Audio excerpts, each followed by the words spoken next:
Oh, we have a computer. Yep. Wow, I feel much better. Stand for the Pledge of Allegiance, please. I pledge allegiance to the flag of the United States of America and to the republic for which it stands, one nation, under God, indivisible, with liberty and justice for all.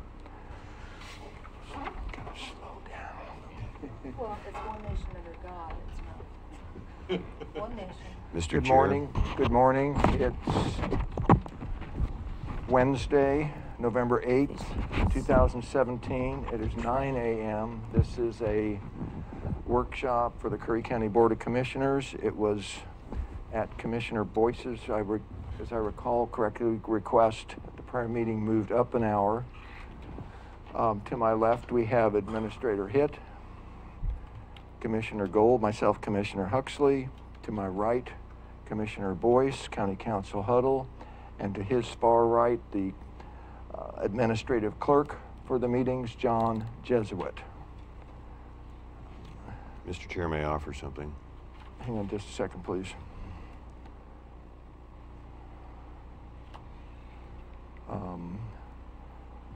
We have, quickly then, Commissioner Boyce. I'd like to offer at least 1 minute of silence for the folks that were murdered in New York and also the folks that were murdered in Texas last Sunday in the church. Okay. Is that okay? Yes, it would definitely be okay. Thank you.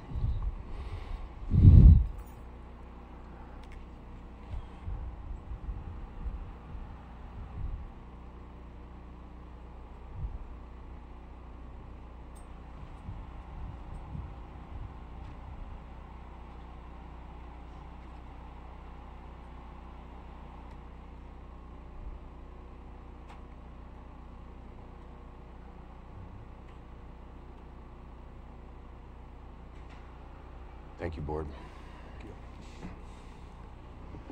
Okay, item 2 on this agenda is basically an adoption. This is a workshop, adoption amendments of the agenda. I think last time it was Commissioner Gold, then we'll go with Commissioner Boyce this morning. Commissioner Boyce. Oh, I'm sorry. Thank you. No, I have no amendments other than if you want an official request to reverse the 2 items we have. Okay. I'd be glad to recommend that.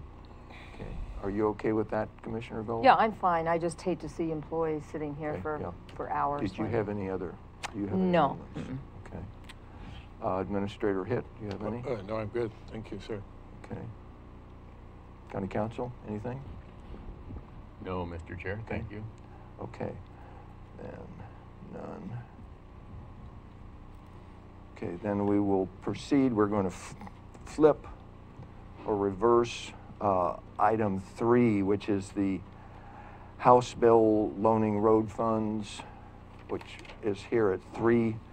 We're going to, and 4 is the public records request. We're going to switch those 2. So I'm seeing the roadmaster out there. Were you here for the road discussion? Well, you need to educate yourself in the public records so you can listen to that also, or not. He's not going to be here very long. Okay, just silence. Okay, so we're going to move then, and we're going to move item 4 to 3 and 3 to 4. So item, what is now 3, is public records request policy, possible revisions, and open that to Administrator Hitt. Thank you, Mr. Chairman, Commissioners. You have, as part of your agenda packet, besides a memo, kind of summarizing a variety of issues, which I'll go over here in a minute. And unfortunately, it didn't print out very well in your copies, but there is a draft proposal that after my memo, that would be the proposed new public records policy. And then after that, you have the current public records policy. So I apologize that On the computer, the draft came out real clear. It didn't come out clear in printed copies. But at any rate, the proposed policy is the first one. Unfortunately, there's not a difference in the title there. And then the second one is the current policy. So just to, though, a brief overview, the current public records policy was adopted in January of 2012, and that policy divides the responsibility of responding to public records requests, i.e. public records custodians, among 21 different public records custodians, which I think just first and foremost is a little confusing for the public. In addition, the current policy makes no mention of and has no role for the county administrator. Second, the current policy assigns the responsibility of finding, charging, delivering public documents to a wide variety of individuals who, with certain exceptions, have not received adequate, at least in my view, adequate training on the public records policy, both at the state requirements as well as our local ordinance. The current policy does not require a final county council review prior to the release of public records. My new draft policy does require that. And therefore, I think the current policy leaves the county with somewhat greater possibility of exposure to unauthorized release of what would be considered confidential or potentially confidential material. Briefly, some of the new policy features are, I would have the authority to appoint a single public records custodian for the county, and then each office, and then I in turn could appoint in each office a public records manager. So that's outlined in part 3 of the draft document. The draft document also requires a preliminary response to the person turning in the request. And sometimes responses could be obviously much less than this if it's something relatively quick and simple. But if it's not a preliminary response to public record inquiries in not more than 7 business days. It also defines what we're going to charge for public records research, public records that are not fairly readily and quickly assessed. That's better defined in the draft policy, and that's in part 5. And then the current policy, or the draft policy, the proposed policy also requires final delivery with obviously certain exceptions, but generally final delivery to the public records requester within 20 business days. So those are the chief differences, not the only differences. I attempted also to, in the new draft policy, to kind of structure things so they're a little clearer, a little more step by step, whereas at least I found the current policy a little bit confusing in a couple places of how it's worded and put together. So I attempted to clarify some of the wording and make it a somewhat simpler policy. Although it would have to be recognized that the state law is very complicated on this subject, and so it's not something that can lend itself at the local level of policy to something relatively quick and short and simple. Just the nature of the beast is it is complicated. So that, in summary, Mr. Chairman, Commissioners, is my overview of what I see as the shortcomings of the current policy, as well as the advantages or benefits of revising that with the new policy.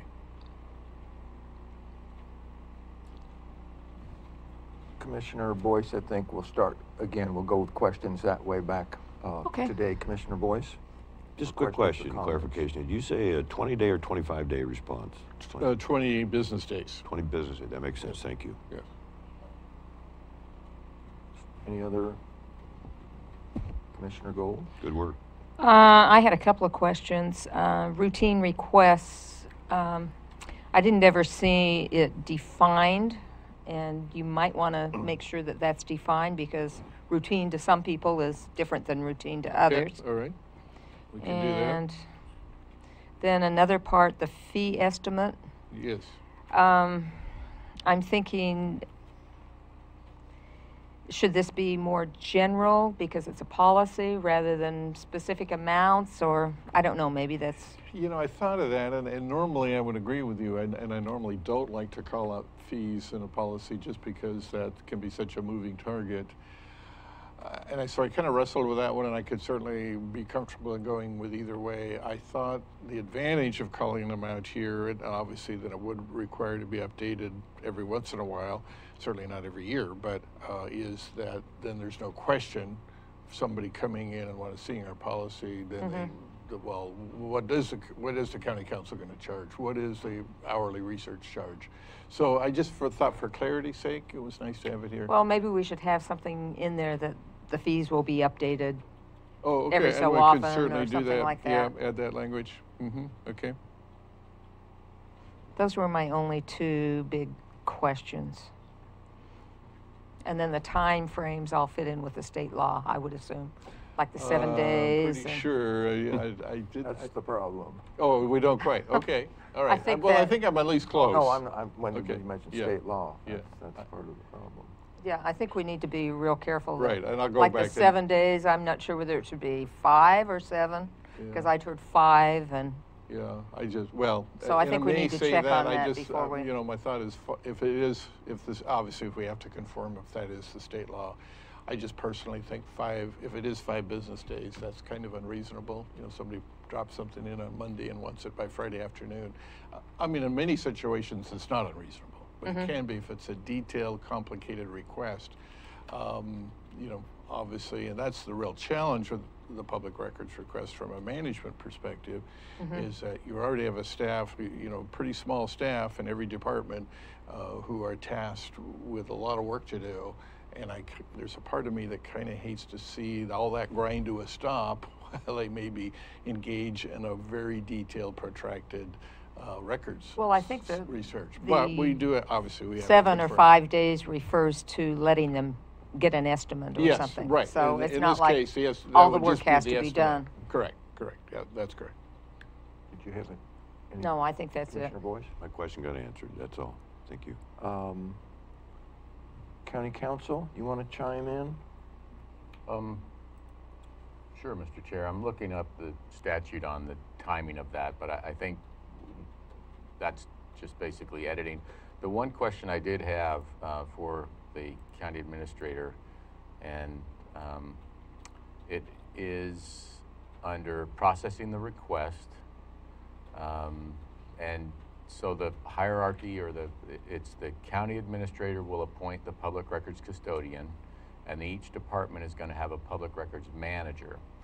And then when we get into processing the request, it says initial assessment, and then it just says the staff person receiving the request shall learn as much as necessary about what records are being requested. So who is the staff person receiving the request from? The public, or the public records custodian, or the public records manager? Who is that staff person? How does that work in the act? You know, how do you perceive that happening? What page are you? Sorry, on Mr. there? Chair. In our packet, this is page 13.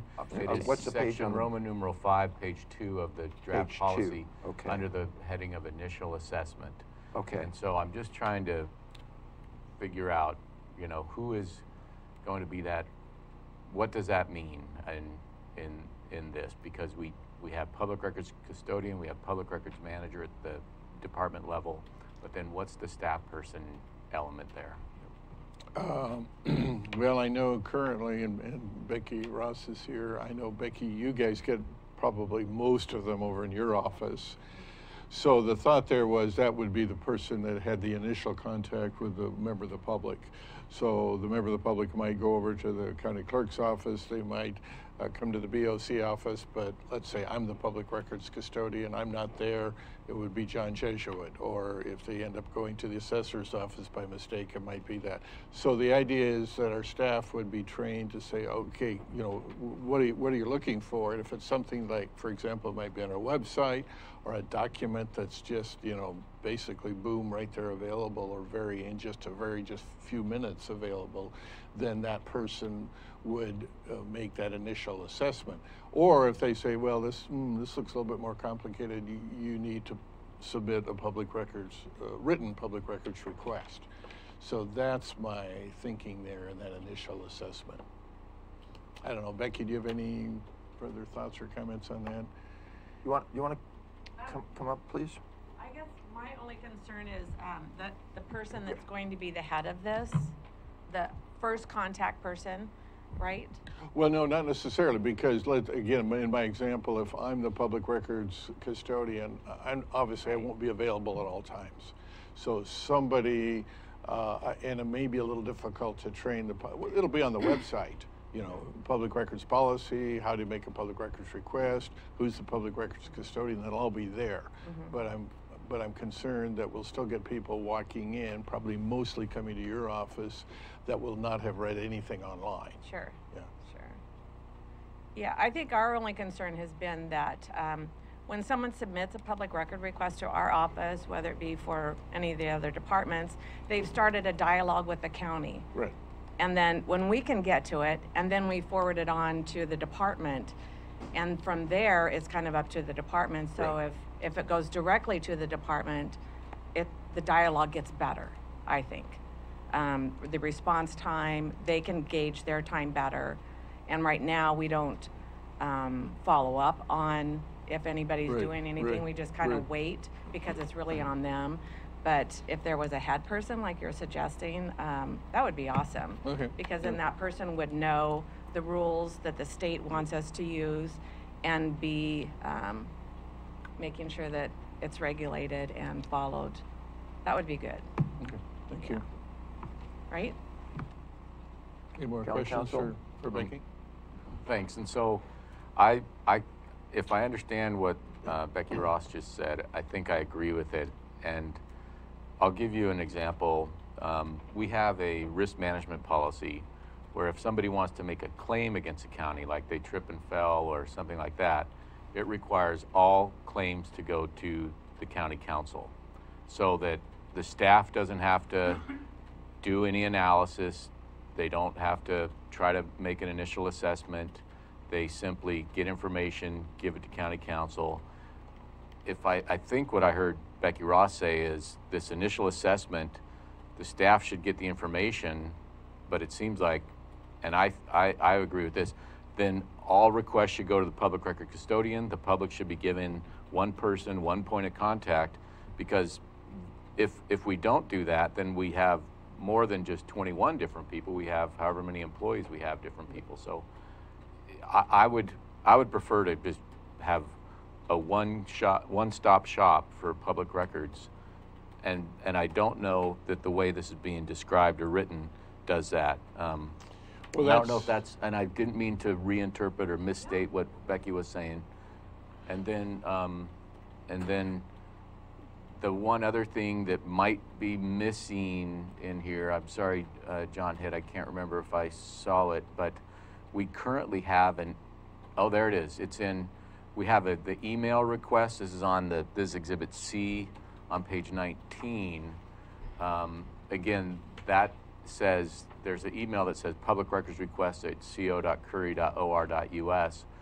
And those go, I think, to the clerk's office as well. And what I would recommend is that those go to the public record custodian. And then if that's where it goes, that we have one person who's our public records custodian, anybody in the county gets a public records request, they shoot it over to that person sends off that we got your request, we have one accountable person, and then the clerk's office would have a public record, whatever it was called, manager.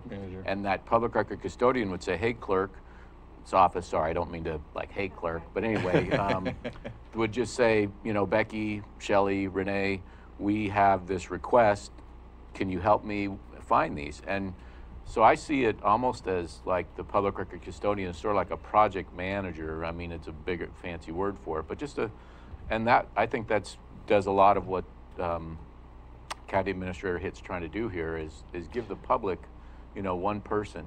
Because that's the other thing. Where did it go? Who do I ask? There's a lot of that. So anyway, those are just my comments there. And John Hitt has his hand up. Sorry, Mr. Chairman. Thank you, Mr. Chairman. That certainly is the intent of this policy. And if there is any ambiguity there, like under this Part 5 initial assessment, I'm happy to reword that to remove any ambiguity. Commissioner Gold? I agree with Councilor Huddle that we need to have one person responsible so that Right. we can meet the deadlines Yep, and so that's forth. the intent. Any other, before I have comments, but anybody else? This flow that's being discussed, has been, as a suggestion that I had, and I think others also, for years.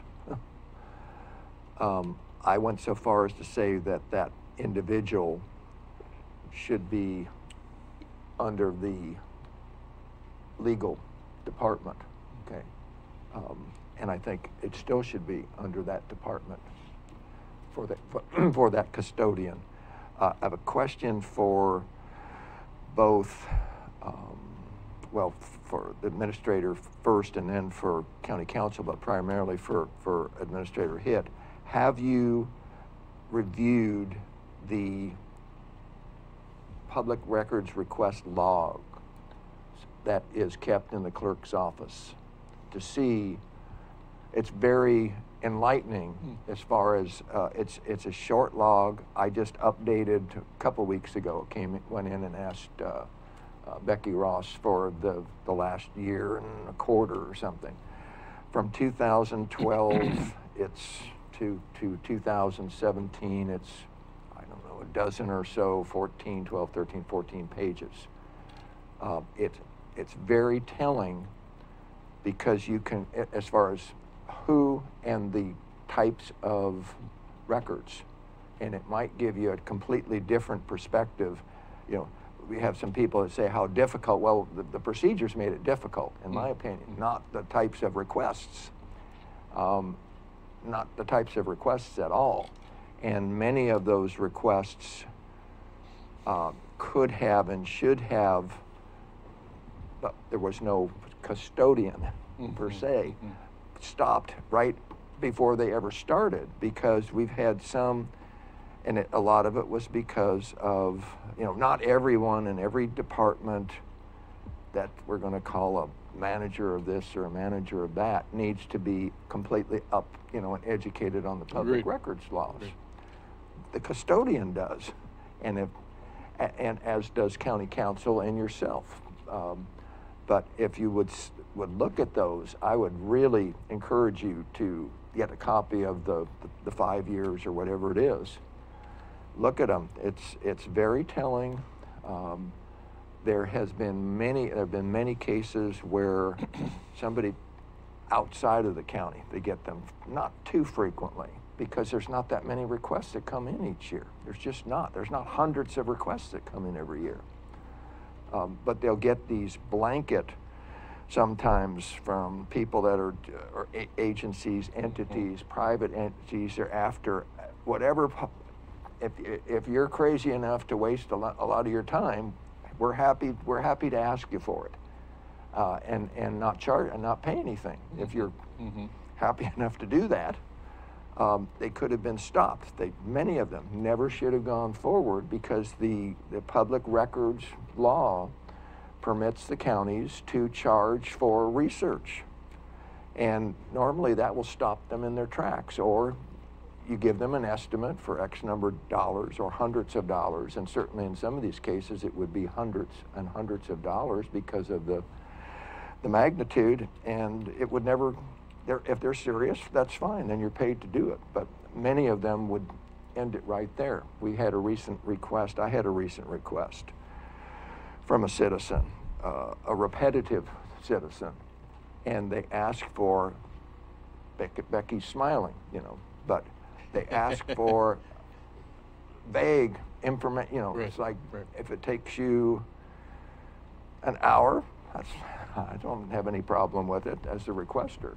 You send back a response, you cite the statute, you cite that we are not the custodian, or I am not the custodian. We would be happy to research it further.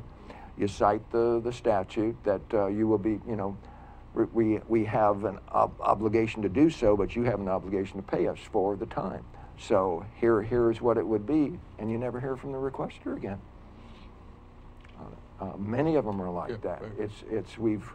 We've made it much more complicated and time-consuming than it should be. But I think to go through and just make sure, because County Council mentioned, you know, we have a custodian, we have records managers, just so we're absolutely clear and consistent in that identification of what internally, what I think would be helpful, and it would be simple enough also, would be a little internal flow diagram. You know, where does it go? Okay. In so many of these cases,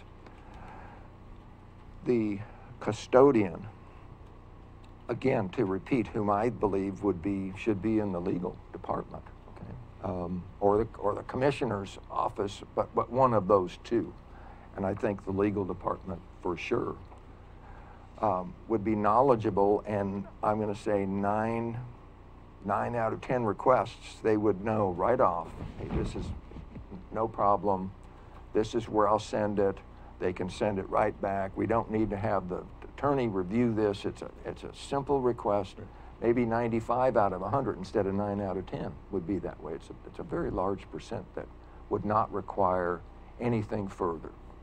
And you could get to those shorter or defined times. We will do this within so many days, period. Okay.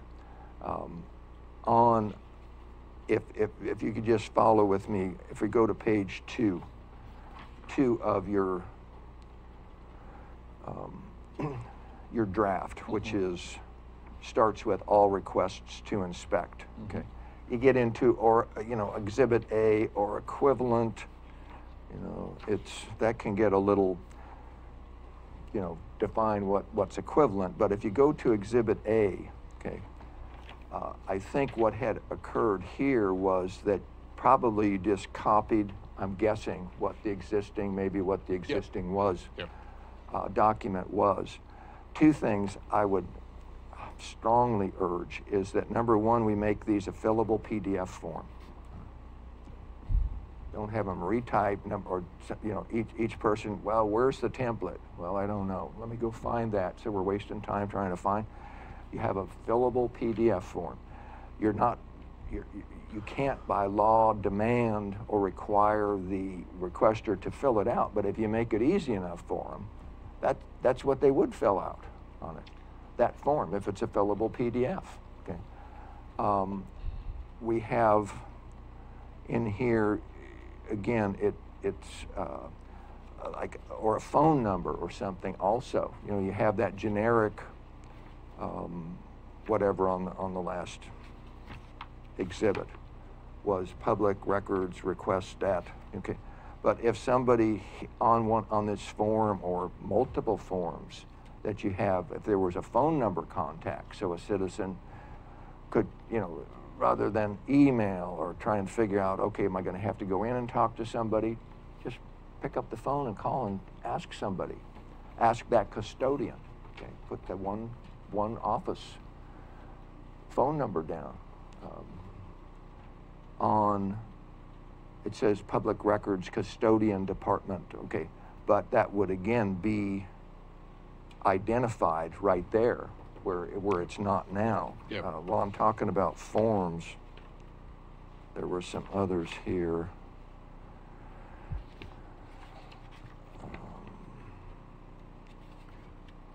Mr. Chair, while you're looking, Yes. could I, on this form that we're looking at the bottom, it says Curry County will not process record requests without, these things. And I thought, John, you had incorporated or have a new $25, there was like a deposit as well. Yep. Would you also say we also won't process them without the deposit? Oh, yeah. Would that be part of that You're correct. as well? Yeah, Okay. missed that. Okay. And there was somewhere in the Commissioner Boyce. Oh, just, I think we've got a new direction here, a new policy. I don't see any need to spend any additional time on it. By your own admission, we have maybe 5 years and just a few pages, so is this a big issue in the county right now? it's been a big issue ever since I've been involved. We're with taking public steps records to correct it. requests. I'm Which I sorry? we're taking steps to Correct. correct it. And so we'll bring this as an action item before the board fairly soon. I just don't think we need to spend a lot more time on it. We got other things, in my view, but carry on. Okay, thank you, I will.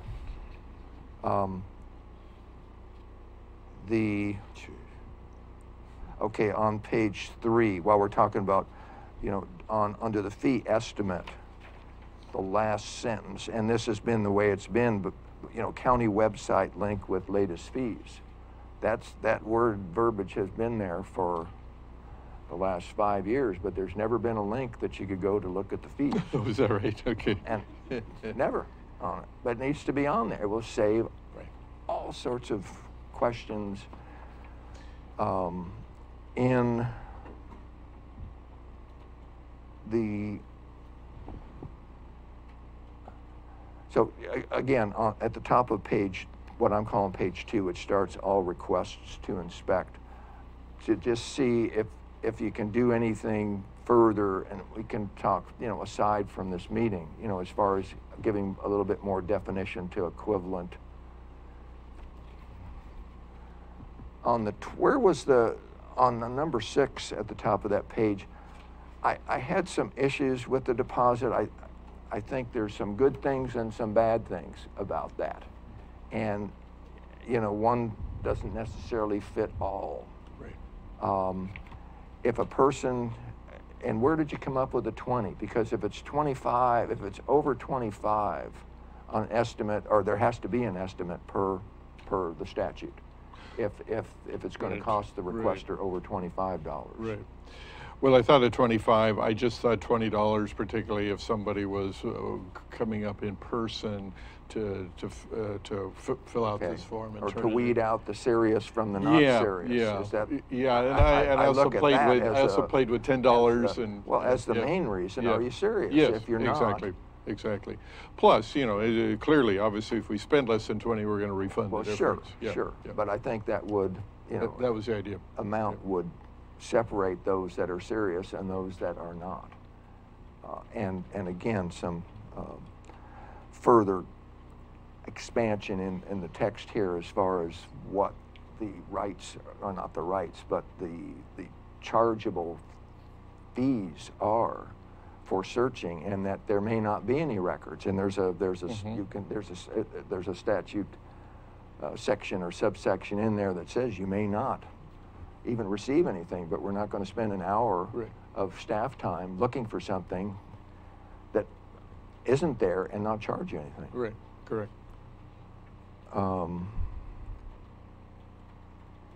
Again, the custodian is the critical one. They can make, whoever that individual is, can make life so much simpler for everybody. They can have certainly the autonomy to know, let's say that it's something that the clerk has, okay, or any other department, but they would know in almost all cases where that record was, most likely, and just take care of it for them, you know, there. It doesn't need legal counsel review. Also on these routine requests towards the bottom of page 2, I think that it makes reference under routine requests, if applicable, the public records custodian should inform the requester that the documents are available on the county website free of charge.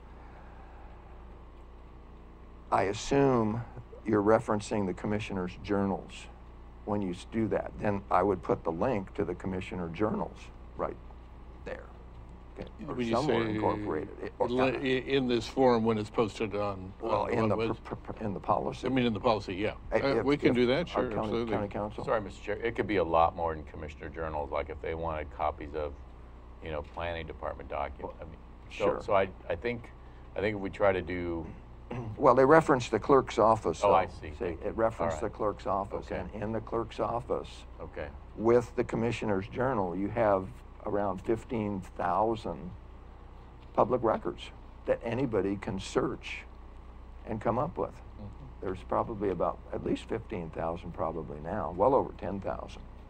And it's one link that would take people there. Because again, you've already referenced the clerk's website. Well, we're talking about the clerk. There's one other area, and I'm glad it's not incorporated, this way anymore, but there is a statute, 205.320, and that has been the reason for the basic $3.75 charge for every public record request. And it all goes back. It's not that each department has a legal statutory obligation to do that. It's only the clerk that has that. And because everything was going to the clerk's office, it sort of just seemed to flow down to everybody and every other department. But it's not lequired other than by the clerk's office. And I'll give you that later. Okay, thank you.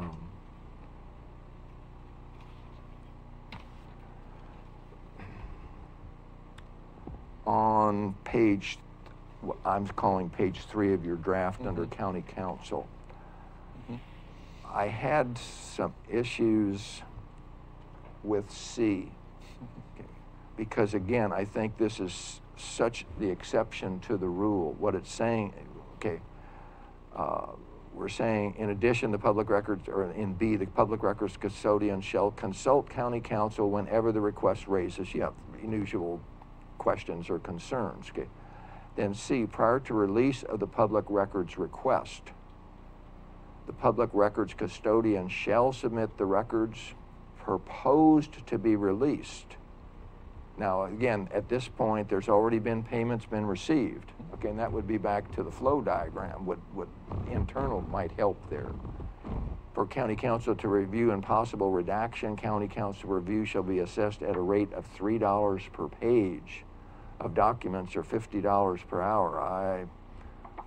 I would argue on the $3. If I was a requester.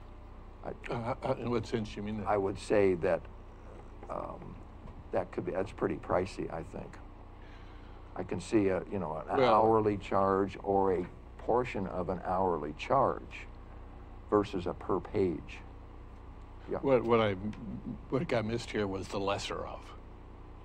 What I was trying to put in there is actually some protection if county council is able to look at let's say a 10-page document that if I'm the custodian, I'm proposing to release, and you say, oh yeah, this is just an ordinance, or it's just a resolution, or whatever. Oh yeah, and be just through his review really quickly.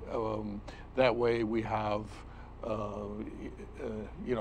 two options, so that the applicant, depending on whether each page requires a careful reading review by the county council, or it can be basically flipped through really quickly.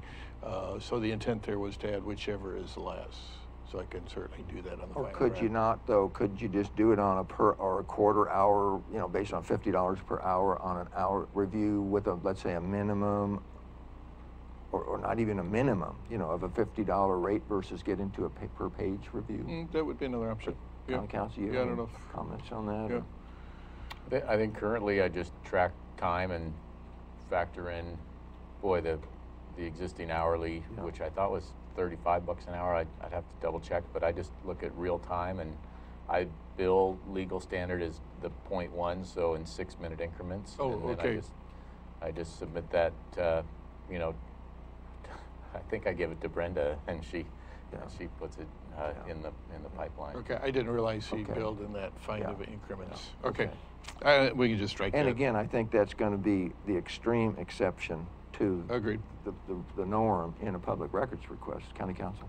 Thanks, Mr. Chair. And I know you've said a couple of times, and also in the past, that you felt that the public record custodian should be under County Council's office.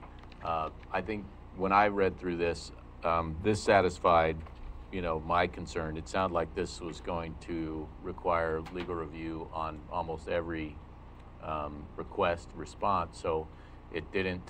It satisfies it. I don't think we need to have the custodian under County Council necessarily if if they're gonna, it looks like they'll be working so closely with the county counsel's Yeah. office on these that it's 6 of one, half dozen the other there. So just wanted to talk to that a little bit. Okay. And I think I'd mentioned also somebody within, let's say, the commissioner, somebody that's Yeah. close and interfacing Yeah. certainly daily between those two offices. Great. And that on, I think for legal review, even on the old policy, it was like $57, my memory says, or something.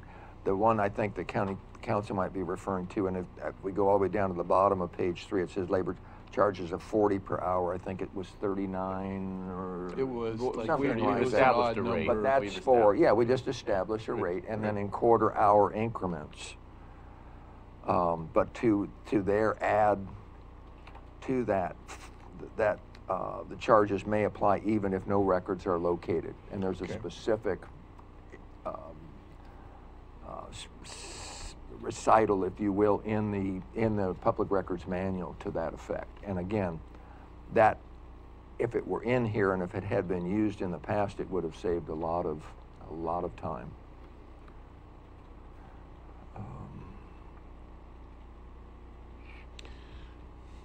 And I wasn't sure on, again, you have 1, 2, 3, 4, 5, 6 bullets at the bottom of page 3. It was the 4th bullet where it said actual cost for use of material and equipment for producing copies of non-standard records. Yeah. Just for not, where did you come up with? Or Well, I what think the that was in the current rationale? policy, but there have been incidents, not here, but I think primarily in the Portland area, where people have come in, made public records requests, and they wanted it on a different now the agency can decline to make the record in a different format. Let's say it's on, they're under no obligation. right, under it's no clear obligation, to do so. agreed. Yeah, agreed. But I think the reason this probably got in there was just to give us the option, if you want it on a videotape and we only have it on a film, just to take an extreme example, and we have to buy a piece of equipment to transfer from video to film, you're going to pay for it, or vice versa. Personally, I wouldn't even go there, but county council. Oh, that's okay. I mean, I think I think that stuff will be on a case-by-case basis. Yeah. But the one thing that I was looking at in here on the hourly charges, we're currently. Where are you at? I'm on the same page you are. Oh, You're in okay. the bullet points. Okay. It's not Yeah. in the bullet points, but we currently use CCECIT, and they charge us a higher hourly rate. They do. Correct. 150. That's the longest acronym I ever heard. CCECIT. Good to know. Sure. They charge us a higher hourly rate than's listed in That's here. true. I should I add think that. it might say, for complex electronic database searches or something like that. Included in the fee schedule. That's what I mean. We Mhm. should add a bullet Yeah. about that. Yeah. That was all I was Okay, going to say. they're also but sure. to describe sure. that. Yeah. Agreed. And then you had the compact disc, which is the 5th bullet down, is a CD or DVD. Oh, yeah. And the basic charge has been $5 for the CD or DVD plus the time to retrieve, at the hourly rates to retrieve the information. But I would suggest we leave or put the 5 back in, but then to Agreed. expand that's plus the time to be it IT or whoever to retrieve the information. You're paying on an hourly rate. So just say plus research time. Okay. Yeah, I think it was just an oversight. The $5 got dropped off.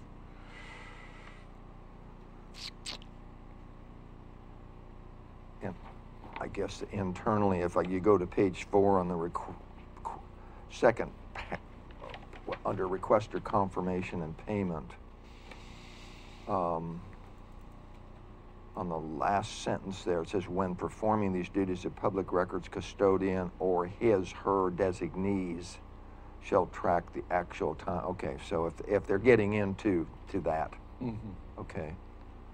Where did you come up with, going down further, provide documents or space to review records?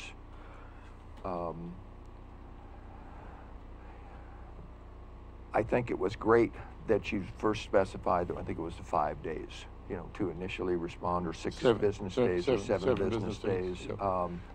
Then you say the public records custodian shall provide non-exempt records as promptly as the county can reasonably make them available. There we have define promptly and define reasonably, but no more than 20 business days. So are we saying that it would be still 3 weeks for even really rudimentary? No, not for the rudimentary. Okay, this is is only for the more more complex. complicated Yes. ones. Okay, Yep. okay. Yep. Yeah. Requester.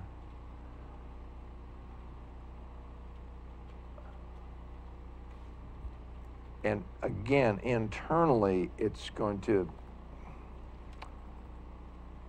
on any of the more complex ones, and to get to the next sentence there, in parentheses, you say the requester shall pay any actual expenses incurred over the deposit amount before the county makes the records available. And then goes on, if it's an overpayment, what's occurred in the past on some of these requests, and again, it's been consumption of a lot of time that shouldn't have been consumed, is they would, because there were so many different people as custodians, you know, every department, and there was even some latitude of department heads could waive certain things under many minutes, and it had nothing to do with whether it was in the best interest of the county or not. But they would spend, some people would spend hours, not just 1 hour, but hours. They would get all the records together, and then they would go. And the time had already been spent. Nobody paid for a deposit or anything. I think you want to clarify so no custodian, or the custodian, whoever the custodian interfaces with in whatever department, you know, subject department is the subject of a request. You don't want to research and gather, make photocopies, whatever the case may be, for all those records, and then at that point know how much it's going to cost. And send it then to the requester and say, this is how much it's going to cost. You want to send a low and a high estimate. Correct. And not do any of that unless in this case, the high estimate is paid to proceed. So, Yep. yeah, thank you. So what was in my mind here was that somebody submitted a public records request, let's say with the assessor. I'm aware, I get the copy of the request is forwarded to me. I realize it's more than just a routine, relatively simple. It's going to take some research. So, and let's say it's something a record that's in the clerk's department. And if Becky is the records manager, and I'm not saying, not giving you that duty yet, Becky, but a records manager for the clerk's office, I would call up Becky and I said, I'm pretty sure this document's probably in your office, or these documents, give me an estimate of how long you think it would take and what you'd have to do to ferret these guys out. And then that would be within that initial 7-day period. And then she would probably tell me, well, probably at least 2, but maybe up to 5.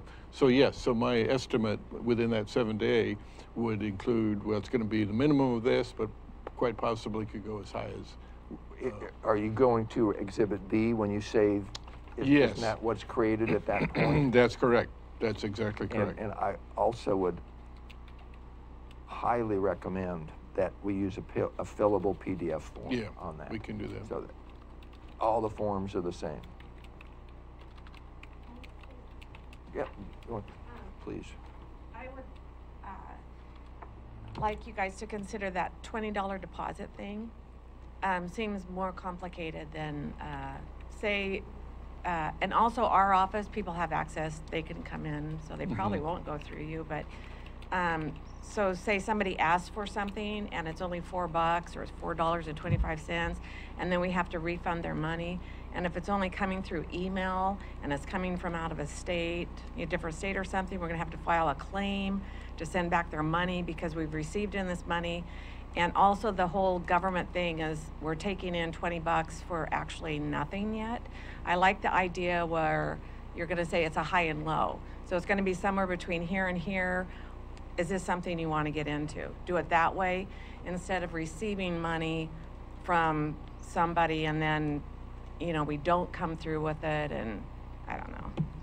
It just sounds, Do you spend a lot of time back and forth getting this money back if they don't want it, type of well, thing? we haven't asked for deposits. This is new, correct. Oh, It's okay. good. This would point. be new, Yeah, new idea. But I don't know, I see it getting kind of messy.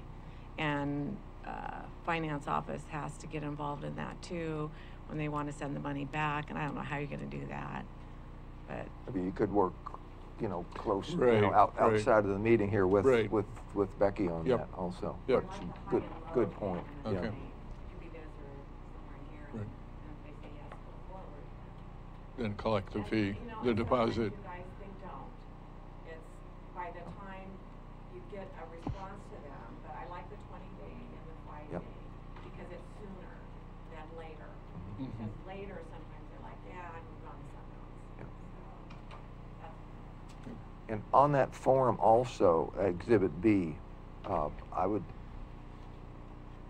include the date of the actual request when it was received. This is, you're putting here in this the date that the document's being created with the estimate.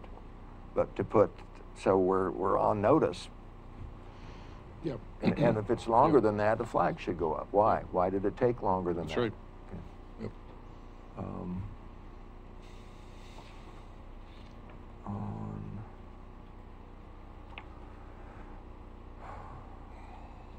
Mr. Chair, Commissioner Boyce, how much longer are we going to be on this issue? Do you have some sense? I would say, well, we're on page 4, 5, probably 10 to 15 more minutes. Well, we're already at 50. Okay. Pretty close, excuse me. And we have a more important item, in my view, on the agenda. So, can we wind it up here, wind it down? We'll wind it up when we wind it up, Commissioner Boyce. Sure. On it. And Commissioner this Gold. is very important to a lot of people on it, and it needs to We be. don't have a problem, Okay, do we? I think we do. Uh-huh. So, did you have any other? It's just a sad state when this is our priority, when we got 200,000 acres burned up, and I need your help for this county. We spent an hour on this, maybe more. Commissioner Gold, is this also the position you think we should carry on here? Well, actually, we're coming up with a very important policy, and I think we need to get it right. And as long as we're doing a workshop, we have the time to do that, so. I'm willing to spend 15, 20 minutes more. We've done that on other issues that Okay. everybody has their idea of what's important. Now on page 4, under 6 miscellaneous, A, says disclosure format, the county may make available or provide records in hard copy or in electronic format. Electronic documents will be provided in either PDF or TIFF. Basically, the law says that that the requester can request the document electronically in any format that it is available that the county has. So it's not that if it's in a Word document format, it's a public record, they can request that. So I wouldn't get too bogged down specifying, and especially a TIFF, you have JPEGs, you Well, have right. on and on and on. And again, it's not that the county is not, or the custodian is not obligated to create a new record That's true. for a request. But they are obligated to provide the record in whatever format or formats it does exist within the county.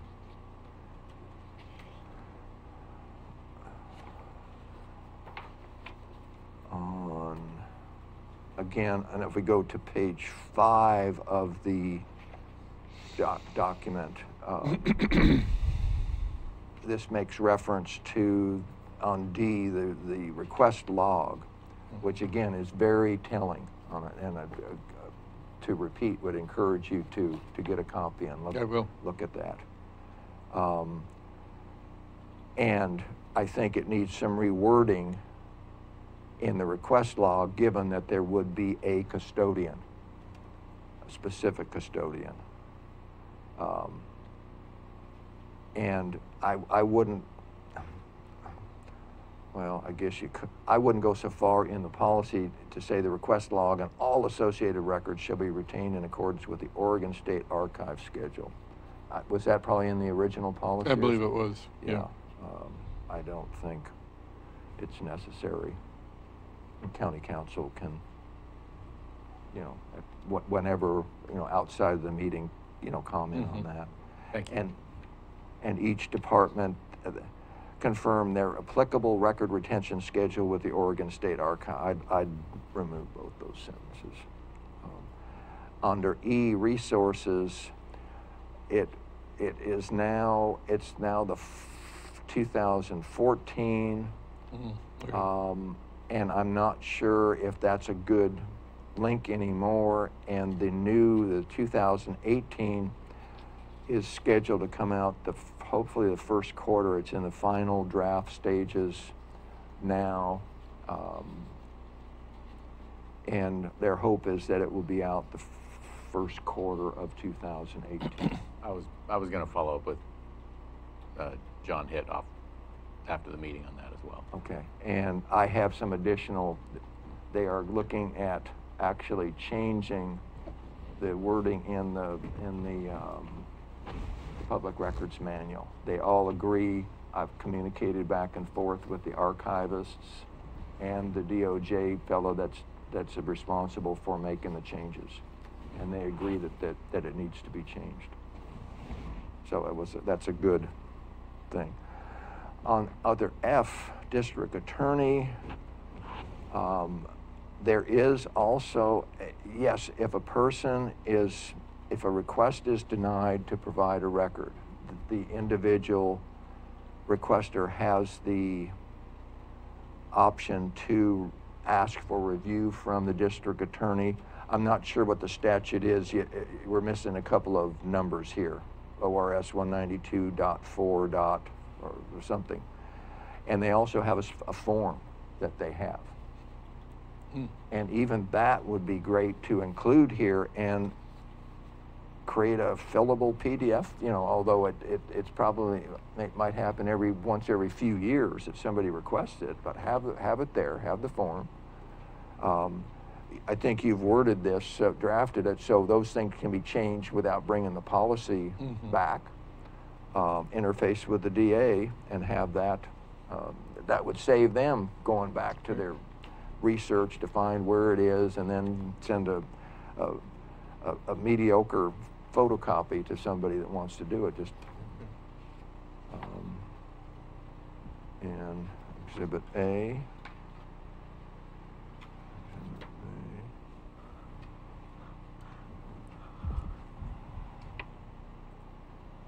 And then verify if that is a good on Exhibit C, if that's a good email address. I don't know. Oh, yeah, I didn't go through and update those in detail, but we will certainly So those do are that. my comments.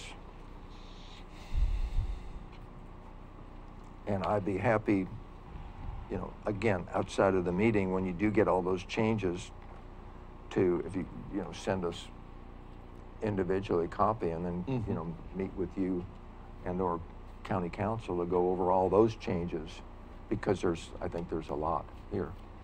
So then my question, would you want this, and we may not have time, particularly if I were to redraft this and then send it to the three of you for further comment.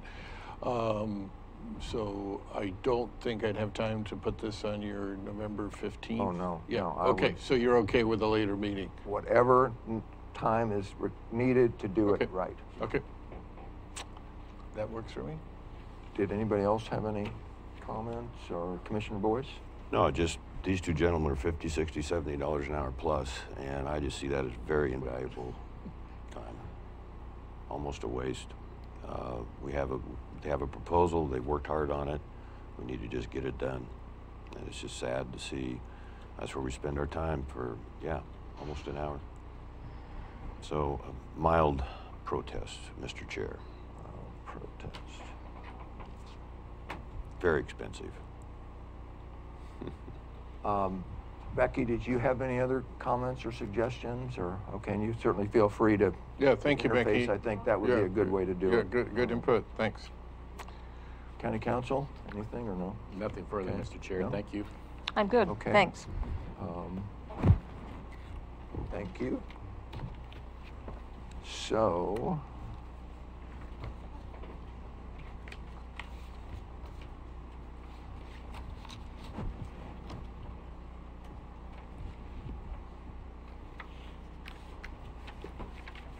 then we are going to move to what was item 3, and we switched it to HB House Bill 3435, loaning road funds. And it is 10:01. Administrator Hitt. Thank you, Mr. Chairman, Commissioners.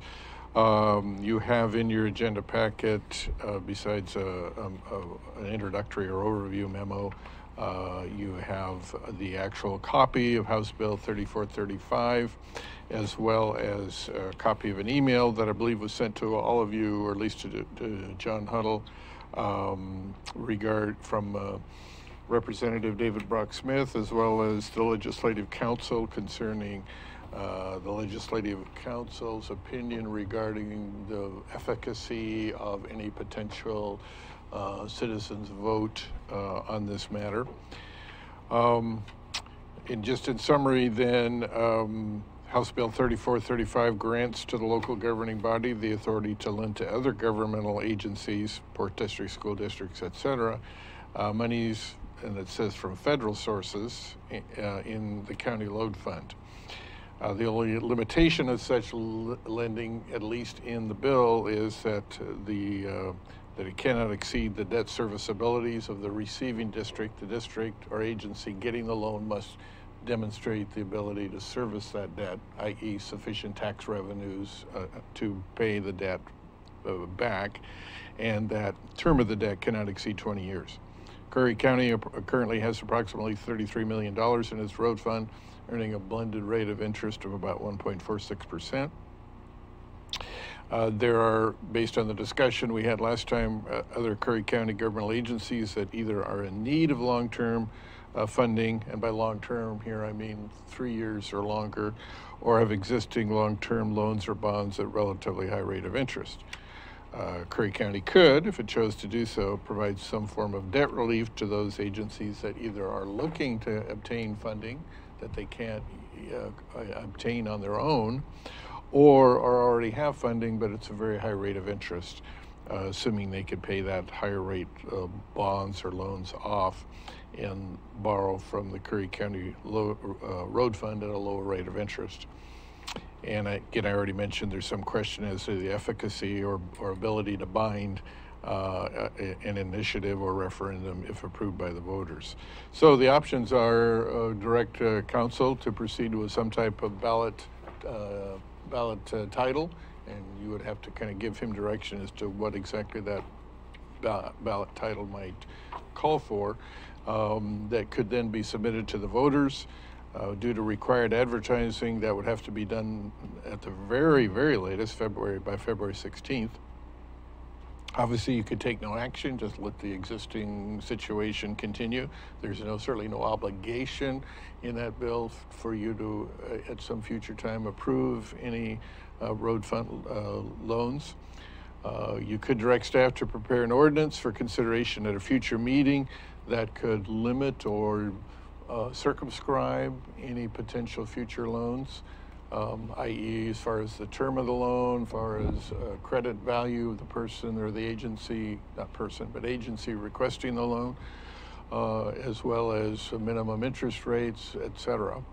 Now again, obviously any ordinance to that effect that you might pass could be overturned by a future Board of Commissioners.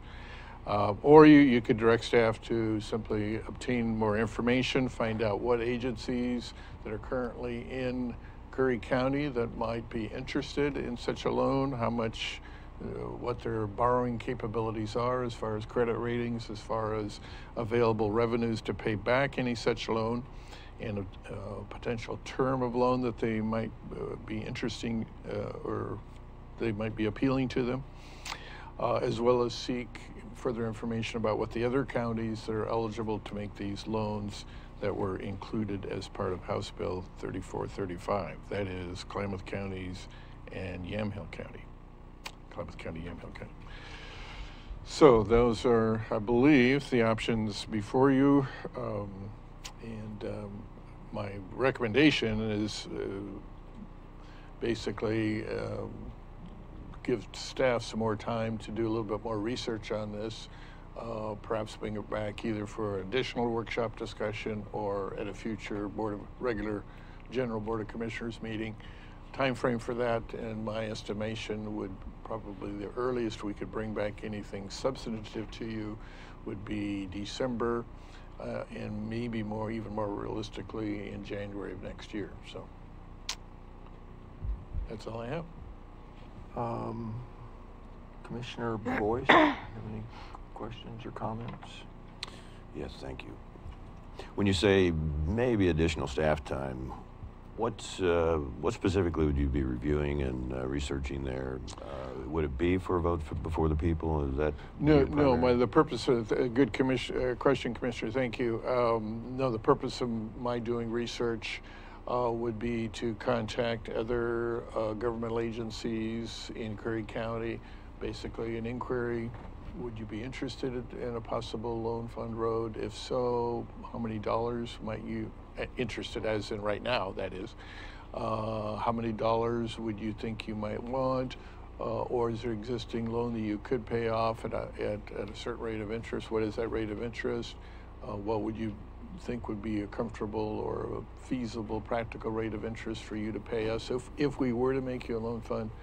And then also contact those other two counties to see if they've taken any action on their part in regard or in response to this House bill.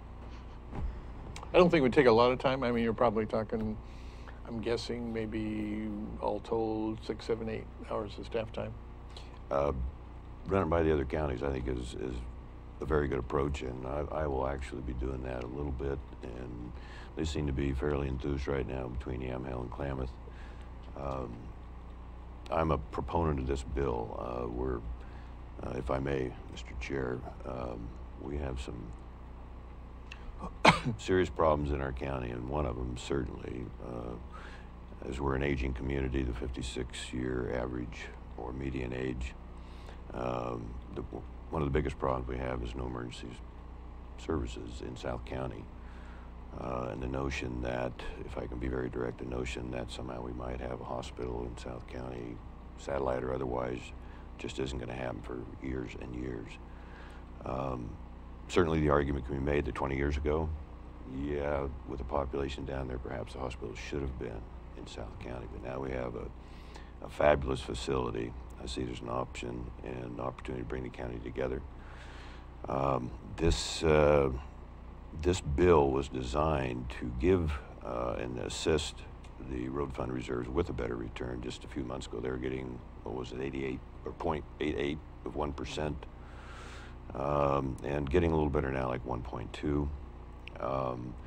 This is a very comprehensive bill that does protect the road fund reserves from any potential bad loans, at least reasonably low risk. So it's a chance to help the county. You know, one example I could give you, Commissioner Gold might appreciate this. Let's just say that Cape Frill Fire District needs a new fire truck. Well, there isn't any reasonable money out there right now. This is just an example. And if they could get that loan at 3% and it's paid properly and routinely through their taxing district resources, and able to pay the county back, the road fund reserves back, that's what this bill is set up for. And if it's 2% over what they're getting, 3.5%, it's just a good opportunity for our different districts. 47, I think, is the number we have. And It's, as far as going for the voters, I just see and I said it last week, and it's no surprise that this is an administrative job, and you spelled that out pretty well last meeting when we discussed this. So it's part of our job, and it's something we could do, and I hate to go another 6 or 8 months without emergency facility down there. I'm not exactly sure where Curry Health Network is right now. They certainly have some issues, as do any public entity. But I think that there's some real merit into using this bill to the advantage of the county, and the resources are there. Certainly would be a good deal for the road fund reserves. So I think you see some support coming, and it's just a great option that we now have, and this bill is specifically designed for those 3 counties, as you know, and should be an excellent avenue for Curry County to do some good business. And so I'm hoping the board will look at that and get on board. That's all for now. Commissioner Gold, do you have any comments? I guess some of my real concerns is the interest rate. We would have to negotiate that. Just because someone's paying 10% somewhere else, why should we give it to them for 2%? Number one. Number two, what is this going to be secured by?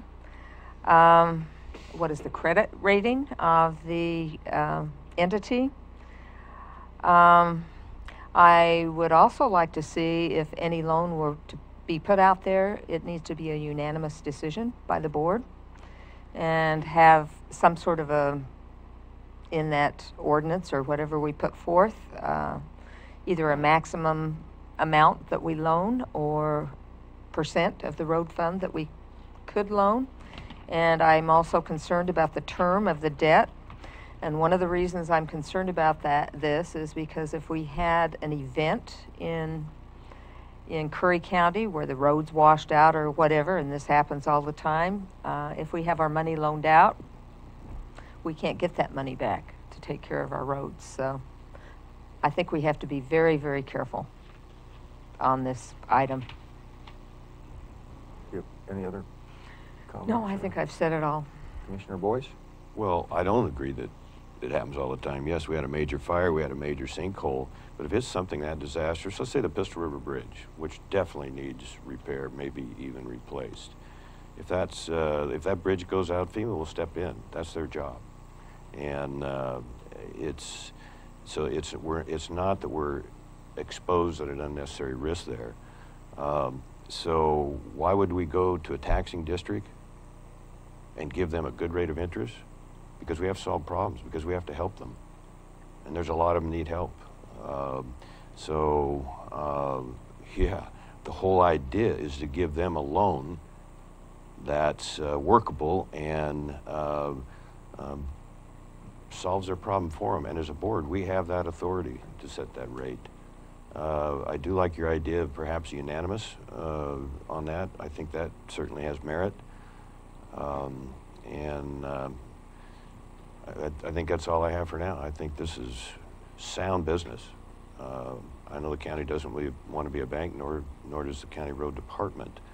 But in this case, to help taxing districts that have reasonable projects with good legitimacy, I don't know anybody on this board that's going to approve something that is too high a risk or not sound. I know I wouldn't. Administrator Hipp, do you have any other comments? Yeah, thank you, Mr. Chairman. Just briefly, what the various factors Commissioner Gold mentioned for security, debt rating, or excuse me, credit rating, interest rates, etc. Excuse me, could all be encompassed as per option 3 that was in my memo in a future draft ordinance. And same thing with the unanimous vote feature. So that would be a possibility to craft an ordinance that would address those issues if you wish to see such an option. County Council, do you have any comments? Or Well, thank you, Mr. Chair. We talked about this a little bit, I think, at a board meeting a bit ago. I don't really have anything to add as far as, the ballot measure issues and things. But the one question, the thought I had is, if we were going to, contemplate going forward and doing some of this lending, I would want to have some level of professional assistance as far as, Commissioner Gold listed, as County Administrator said, several items. The statute, I think, says that we would have reasonable security measures in place to protect the interests of the county. We haven't done a lot of this lending before, and so I would want to confer with somebody in the field for their advice on, what should we, put into the terms and things like that. But that's basically just due diligence and commercial reasonableness. So. Commissioner Boyce? I really appreciate that because, and I think it goes without saying, because we're not a bank and we're not qualified, but doing the due diligence, I think, is on board. And as far as the specifics of the bill, it is very solid on what that security is. And it's through the taxing district resources.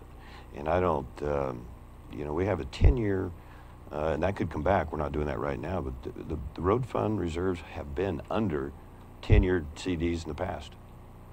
So that's a long term. I wouldn't want to go anything more than 10 years. I think if I understood correctly, you were basically suggesting that a 5-year would be probably the maximum you would be comfortable with. I don't. Most likely. I think that's what I heard you Yeah. say. I don't want to put words in your mouth. Most but likely 5 to 7. So I just want to secure the board that the security within this bill has gone through the Oregon Legislative Legal Counsel system, and I just want to offer that it is sound, very sound. Okay. Anyone else before I have to make some comments? Or? Yeah, I have a question for both Administrator Hitt and County Council. Have either there was a workshop on May 31st of this year on investments in general, treasurer investments. It had to do with the road fund. Oh, yes. Were either, I know Administrator Hitt, you weren't even here.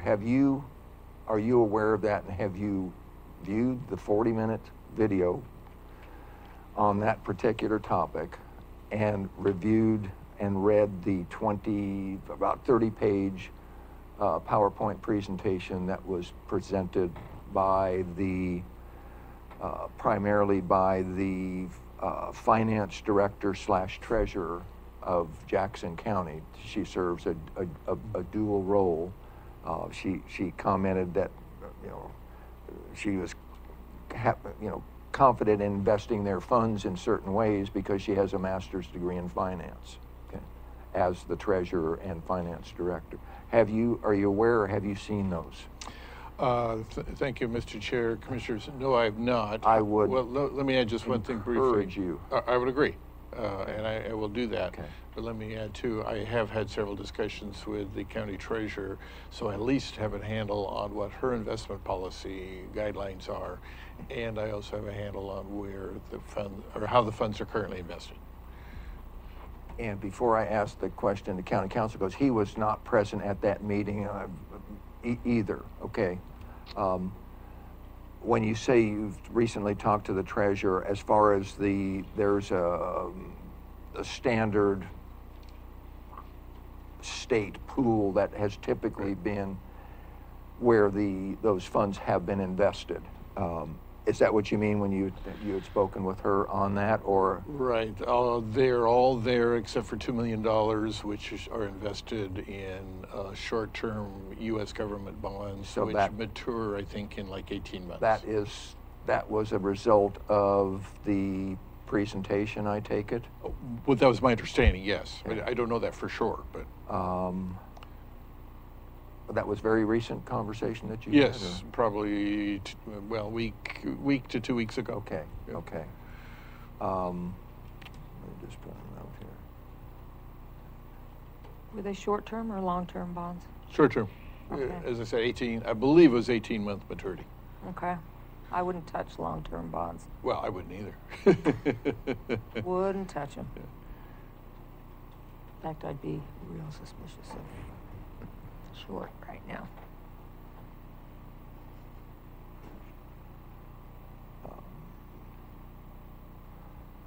County Council, the same question. Did you happen to review the video or the PowerPoint from the meeting that you were not present at?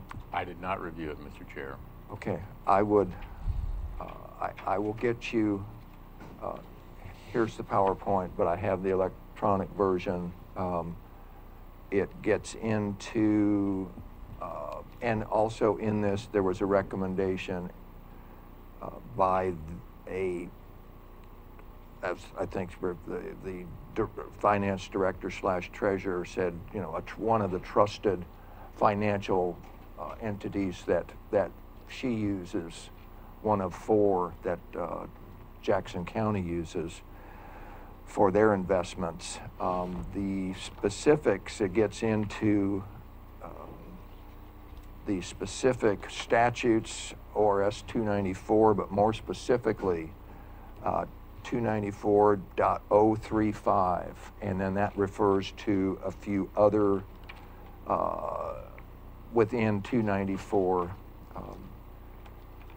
statutes, and it's very, very clear as far as the length, the types, the ratings, AA, AAA, minimum. They want liquidity. The last thing, and they addressed it specifically in this. LGPIP was the pool. They addressed specifically in this presentation that yield. We talk about yield, and they said yield is the last priority of any investment portfolio. This is per the statutes get into this, okay? The number 1 objective after the legality is, in capital letters, safety. They said liquid and safe, and they get in very specifically into the Moody's and one other, S&P Standard & Poor's. ratings, and it's the top of the top ratings, nothing else. They get into the time, typically from muni bonds to corporate bonds to CDs, but maximum they're saying is like 18 months. This is permitted, in the rules.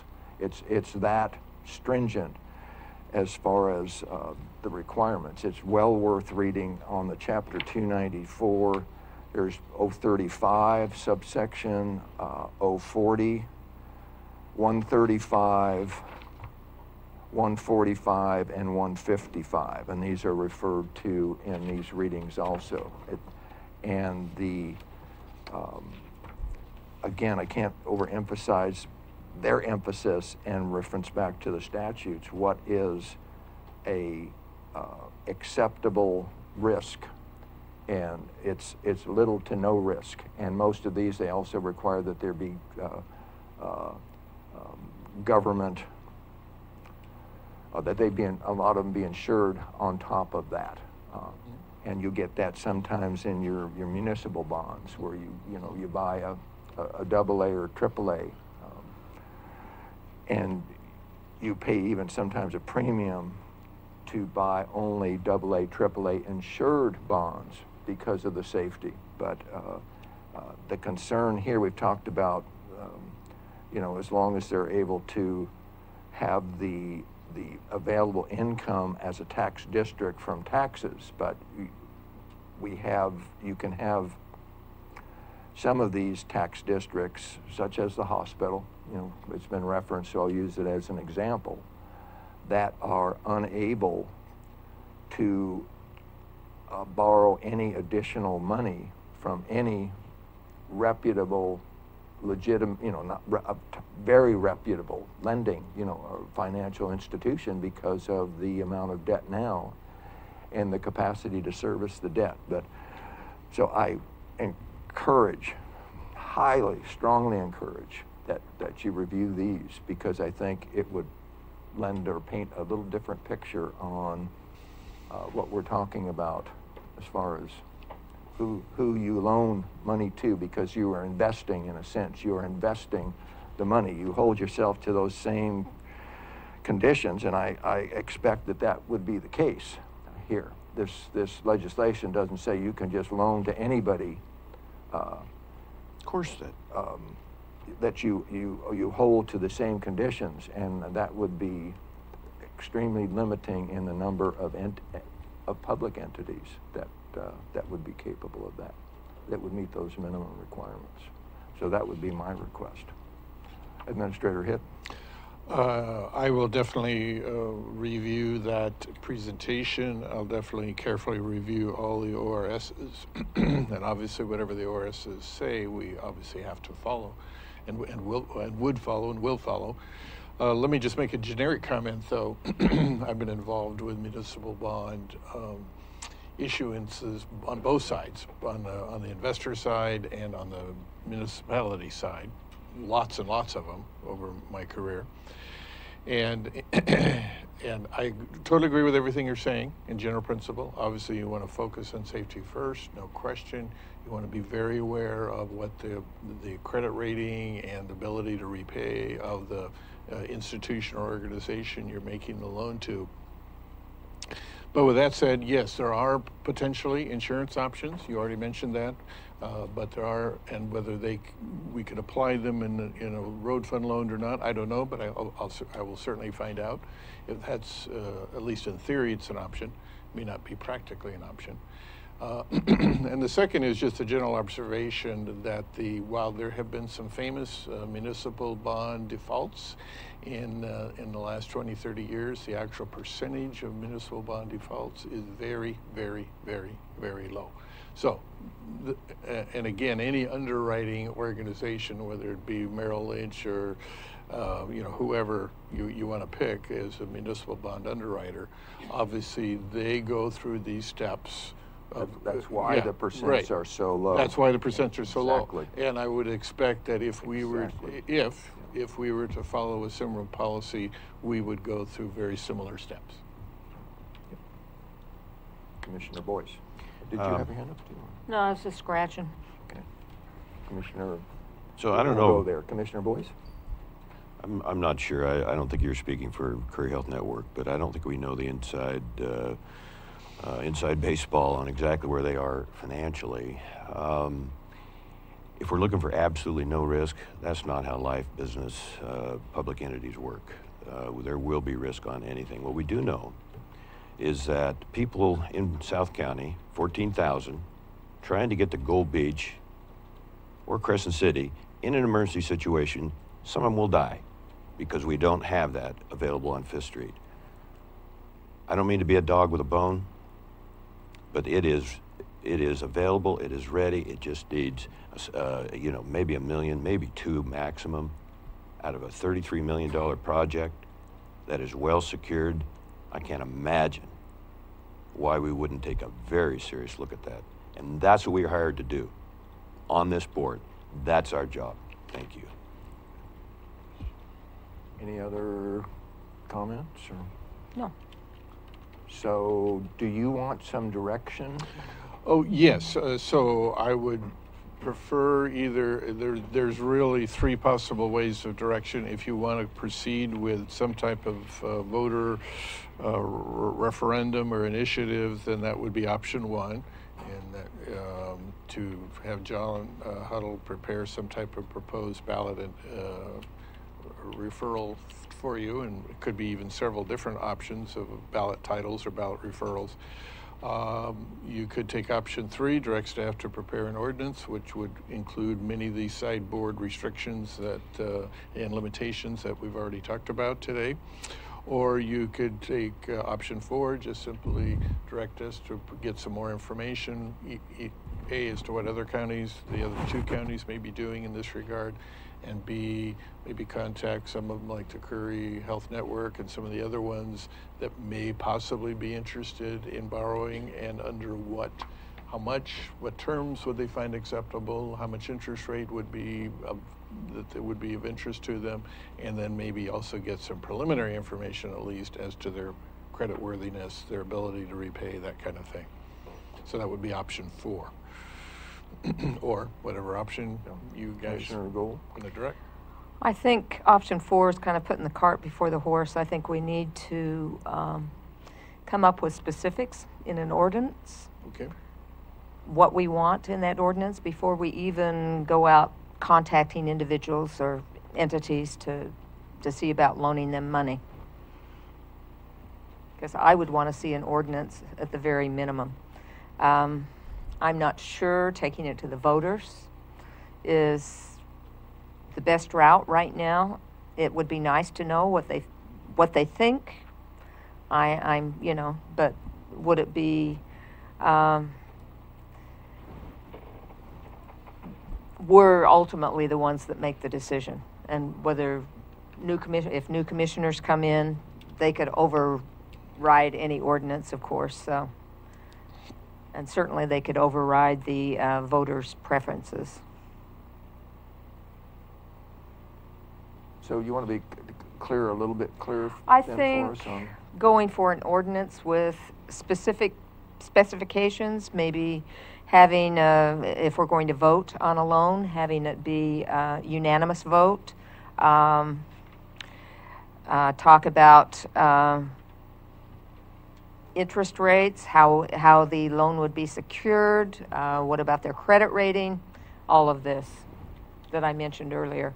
I think those specifics should be in the ordinance before we even go out and look at people to lend money to. Would that expand into what the presentation was, the PowerPoint, and what the laws I think that dictating? I don't see how you could do it without that. but- Agreed. Agreed. Okay. Yep. Commissioner Boyce? Thank you. I'll just conclude. It is an excellent bill, and the more I read it, the more I'm thankful we have this opportunity.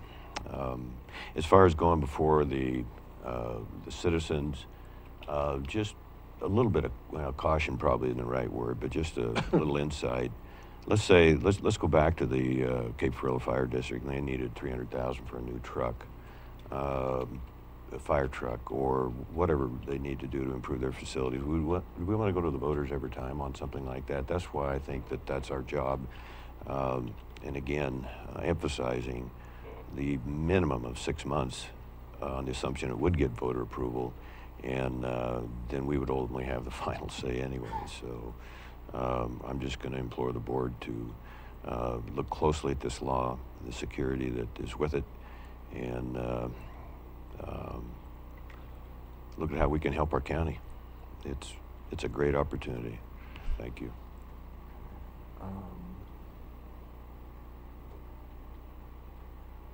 Okay, I would certainly concur, but I would like to see you come back with another workshop. Oh, okay. I don't think we want to bring that to a general meeting. There's too many unknown. yeah, I think there's that- a lot that to staff discuss. will learn. Big item. Or review, research. Okay. So are we, and I think we want to do it not to rush things, but to do it right. So I would put the date back to you. Okay. Or if you want to get, maybe at the next meeting, have time to have done a little, so you can, rather than give us a date right now, Right, come back to us with a date, not I would not probably required. prefer that. Okay, so you come back to us. Commissioner Boyce. Yeah, I just want to accelerate this. I don't want to lose 2 months, so I don't want to use the holiday season as an option or even an excuse to delay this for a couple months. Let's get down to business and figure out if there's something as a board we can unanimously agree on, and then see what districts are out there that may or may not want to ask for help. Let's just don't delay. Let's make it. Should be a very high priority in our overall responsibilities here for the next couple of months. Okay, so you will come back at the next this is a I will. question, at the next general Yes. meeting and have a specific I will. date, okay. Any other comments on this Nope. item? And I think that said, it's 10:35, we will adjourn the workshop. Board, thank you, by the way, for agreeing. I won't ask very often on this 9 o'clock deal, but that was appreciated. Thank you.